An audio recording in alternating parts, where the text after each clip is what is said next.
here's how I vet Callie and how I would suggest you vet people. One is talking to them and saying, I either have run into this or I know I'm going to run into it. I have a couple questions. Number one is, what is your philosophy around working with family business? Like open-ended question.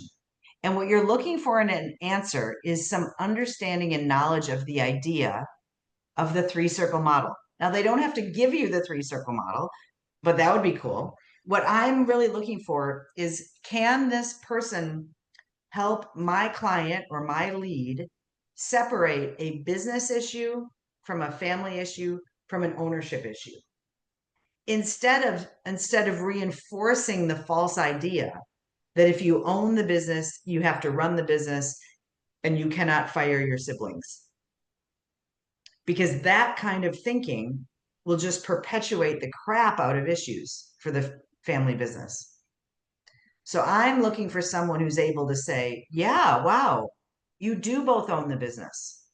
Do you have to be the leadership team?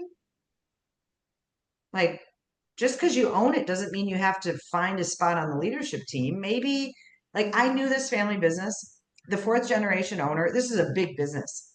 All that guy wanted to do was landscaping and mow the lawn and take care of the snow.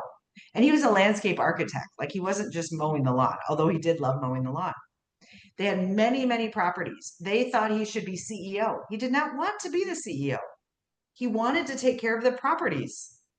They finally got it through their head that the fourth generation only owner should do what he wants to do and get paid for what he does and hire a leadership team. It took them for freaking ever, but then they finally figured it out. So, what I'm looking for in a mental health professional or a no honesty facilitator is somebody who's going to help them stop living in the pretend world that owners have to run it and owners cannot fire each other or cannot leave, or that family members are family members at work.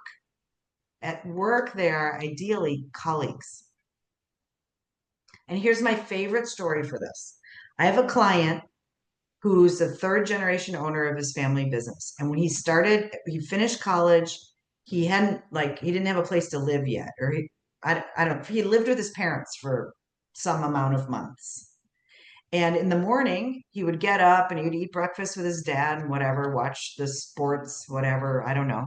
They'd go out to the car and it's cheesy, but they'd say, "Have a good day, Dad. Have a good day, son." And then they'd get in the same freaking car and they'd drive to work and they'd get out of the car and they'd say, "Hey, Tim. Hey, Tim. Tim Sr., Tim Jr., not their real names." And they'd go to work and they would be Tim all day. And then at the end of the day, they'd get in the car and they'd go home and say, "How was your work day?" It's silly. It's ridiculous, but it created a line. We are dad and son at home. We are colleagues at work. I love telling this to my clients and they all giggle and I don't think they do it, but I wish they would. So that was a freaking long, crazy story. Hopefully, with a couple of pieces of advice you can give, things you can offer. But I'm looking for this person who's willing to push those relationships apart instead of smashing them together. That's the number one thing I'm looking for. The number two thing I'm looking for is a mental health professional who is willing to be fired instead of nicey pants.